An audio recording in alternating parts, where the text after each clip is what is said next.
pegang, tak lempar. Dia duduk, bangun, berdiri, jalan.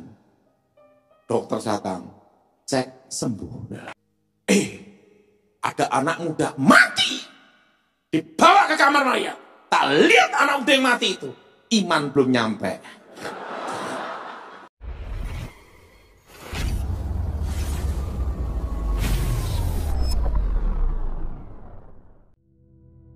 Shalom sahabat khotbah populer. Ada yang aneh dalam pengajaran bahasa roh. Hal ini dialami oleh hambanya Evangelis Daud Tony. Dan kita juga akan dengarkan bagaimana hambanya dipakai Tuhan dalam pelayanan kesembuhan. Semoga memberkati. Jadi untuk mengaktifkan semua karunia itu, kunci utamanya, pendeta berkata sama saya, karunia bahasa roh. Karena itu hubungan antara Allah dan manusia langsung. Hubungan antara Elohim dan manusia. Dan itu adalah kunci untuk mengaktifkan 9 karunia. Waktu itu pendeta ngomong saya, ini ada 10 hari Pentakosta, kamu ikut aja. Nah, saya ikut. Zaman itu ada lagu seperti ini. Betapa besar kasih-Mu Allahku, sehingga Kau berikan Yesus padaku, supaya aku tidak binasa, melainkan peroleh hidup yang kekal. Wah, mereka menyanyi itu, wah, tiba-tiba ada ledakan. Teman saya sampai ngomong, Roh Kudus datang. Langsung masuk dalam roh, langsung. Ya saya bingung ya, ikut aja, masuk dalam roh. Wah, nyanyi lagi. Kok 2 kali? Setahu saya Alkitab tuh sekali. Ini kok sampai 2? Tapi pikir-pikir, ya apa ini? Saya buka mata, saya lihat jendela. Tetangga sebelah marah-marah, lempar batu. Nah, kamu supaya dapat karunia Roh Kudus, harus ada pancingannya. Kok dalam hati saya, kok Roh Kudus kok dipancing? Harus ada pancingannya. Pancingan gimana? Ngomong gini, haleluya Yesus, lawat, curahkan, nyatakan. Kenapa? Itu pancingan. Supaya ininya bisa gitu. Ya, loh itu tahun 93, 94 itu gitu saudara. Langsung, ya ikut. Haleluya Yesus. Lawat, curahkan.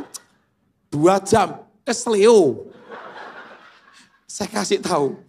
Itu tahun-tahun itu pengajaran tentang Roh Kudus.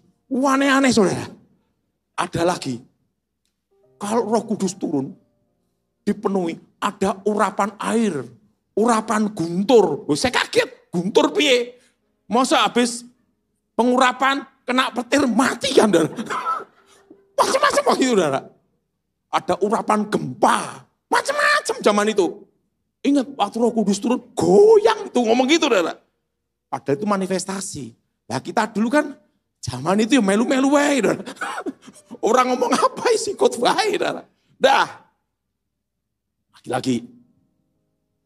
Gini, kalau Roh Kudus datang, itu rasanya kayak aliran listrik. Greng. Greng. Greng. Oh gitu, iya. Saya ngomong sama teman saya, gampang setrum listrik. Dah. Sampai 10 hari lewat.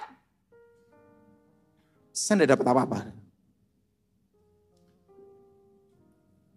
Tapi pendeta itu memberitahu saya, kamu harus mencari Tuhan.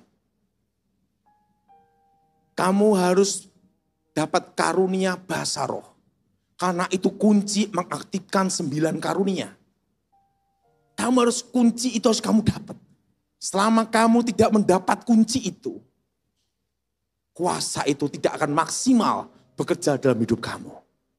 Ya udah, akhirnya saya doa. Wah, zaman itu saudara, ajaran macam-macam saudara. Macam-macam. Ada kawin roh lah, ini loh, macam-macam pokoknya saudara. Terusan apalagi ini, bingung waktu itu saudara, pengajaran banyak banget. Makanya waktu itu ada juga doktrin sekali selamat tetap selamat Calvinis, sekali selamat belum tentu selamat Armenian. Waktu saya ditanya, Daud doktrin mau apa? Jalan tengah, semua oke. Daripada mumet aku kata gitu. Nah, apa yang terjadi? Saya ambil doa. Setiap hari 2 jam, 3 jam, 4 jam, 6 jam. Setiap hari saya doa. Waktu saya doa menyembah Tuhan. Saya memuji menyembah Tuhan. Tiba-tiba atap itu hilang. Saya langsung ada suara. Daud, Daud, Daud. Langsung saya buka mata. Kenapa buka mata? Karena di tempat teman sekolah Alkitab banyak yang ngerjain. Karena kalau ada orang baru bertobat, Tuhan ampuni dosaku. Temannya di belakang berkata, sudah ku ampuni. Aduh, kacau deh. Sekolah Alkitab itu, saudara, itu malaikat dan setan kumpul di situ semua, saudara. Nah, saya buka mata. Tiba-tiba mulut saya berbahasa roh, bahasa lidah, bahasa Ibrani. Dan tiba-tiba bahasa lidah asing, bahasa roh. Disitulah saya menemukan kuncinya. Saya tanya sama pendeta itu, Pak Pendeta, sekarang udah ngalami, gimana cara untuk mengalirkannya? Maka Alkitab berkata, secara khusus. Apa saudara? Secara apa? Khusus. Pendeta itu ngomong sama saya. Kasih tahu Pak Daud. Daud, kasih tahu. Dia Pak Pendeta. Kenapa kamu ingin sekali mencari kuasa? Gini Pak Pendeta, saya tidak bisa merubah nasib saya tanpa kuasa. Itu yang betul. Itu kamu harus sadar. Kenapa? Karena saya sekolah itu Pak Pendeta, saya paling goblok. Gitu dah. Jadi kalau tanpa kuasa, tidak ada perubahan dalam hidup saya. Harus ada yang membedakan antara manusia biasa dan manusia yang berbeda. Langsung ngomong gitu, baiklah. Sekarang kamu saya kasih satu pemahaman. Tahu keran air. Kalau keran air itu tidak pernah dipakai, padahal baru puluhan tahun tidak pernah dipakai. Waktu dibuka, mampet. Karena tidak pernah dipakai. Tapi kalau keran air itu setiap hari dipakai terus. Waktu dibuka, langsung. Karena sering dipakai. Kalau kamu ingin melihat itu, kamu harus melangkah dulu. Jangan berpikir, aku mau melangkah kemana. Tidak usah. Kamu melangkah aja dulu. Tidak usah berpikir, mengalir aja. Melangkah. Apa yang harus kamu lakukan? Pak Pendeta, saya ingin melihat namanya mujizat kesembuhan.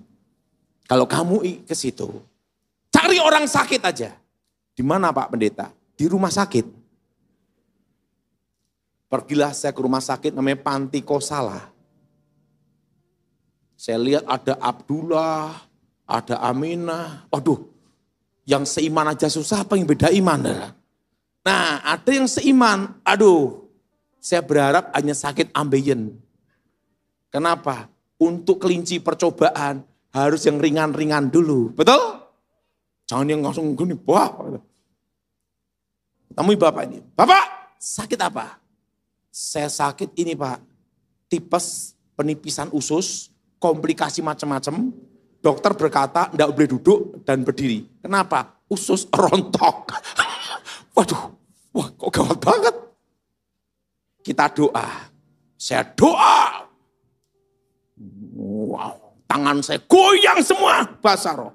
Maka saya tahu kalau orang doa goyang-goyang, itu tanda tidak yakin. Percaya? Percaya. Yesus percaya. Ya doa masalah. Ada suara itu. Bangun, berdiri, lompat. Ini suara dari Tuhan atau bukan? Nah, ini kalau bukan dari Tuhan, habis doa masuk penjoro. Nah, tetapi pendeta itu berkata sama saya, kalau engkau tidak melangkah, engkau harus jangan berpikir harus kemana engkau melangkah. Tapi melangkah aja, mengalir aja, percaya aja. Saya bingung antara masuk penjara atau mau nyoba. Tapi saya pikir udahlah, saya coba aja lah. Kalau misalnya salah ya masuk penjara berapa tahun, itu adalah minimal nyoba dulu. Tabrak dulu urusan belakang. Adalah. Bapak percaya Yesus? Percaya. Bangun. Enggak taunya dia takut mati juga. Percaya Yesus. Tak pegang, tak lempar. Dia duduk, bangun. Berdiri, jalan. Dokter datang, cek sembuh. Itu pengalaman dalam hidup saya tentang Roh Kudus. Ada anak muda mati. Dibawa ke kamar mayat. Tak lihat anak muda yang mati itu. Iman belum nyampe. Yang hidup susah apalagi yang mati. Aduh, gak capek. Saya itu tak lihat. Saya mau masuk pelayanan apa ini? Tak perhatiin. Jadi pengkhotbah. Saingannya banyak.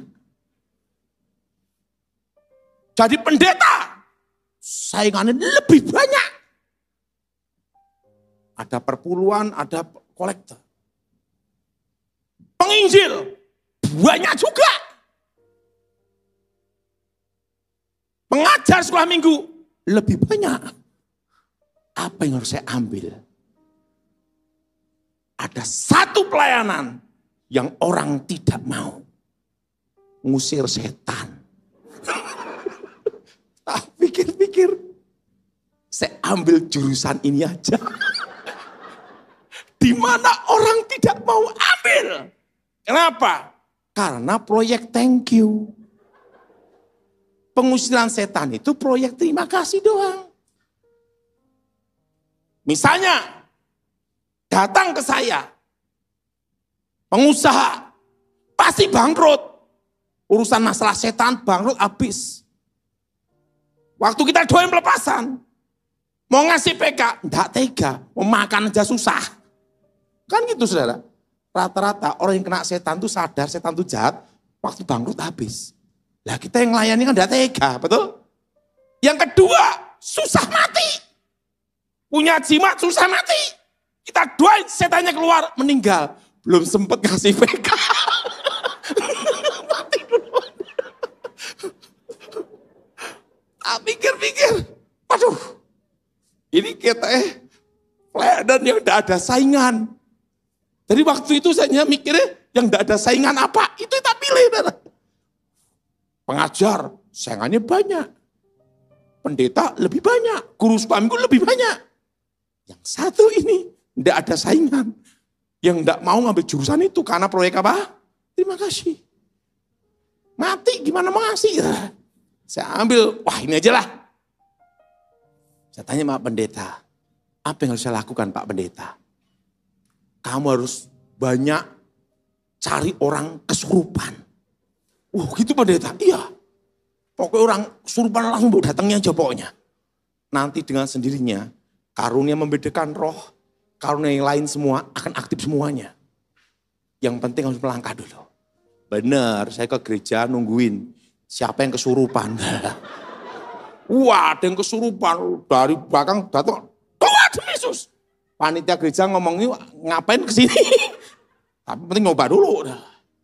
Sekali, dua kali, sampai 10 kali baru membedakan roh. Karunia yang lain itu aktif semuanya.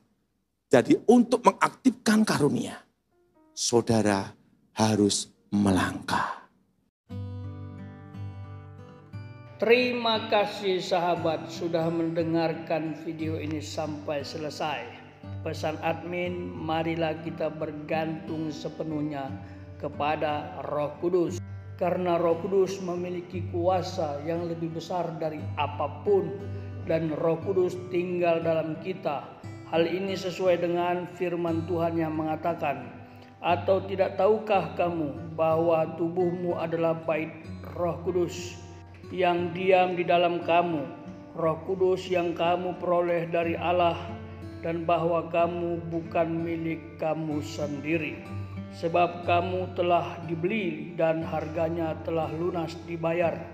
Dan mari aktifkan 9 karunia untuk pelayanan, agar nama Tuhan dipermuliakan dan iblis dihancurkan. Tuhan Yesus memberkati.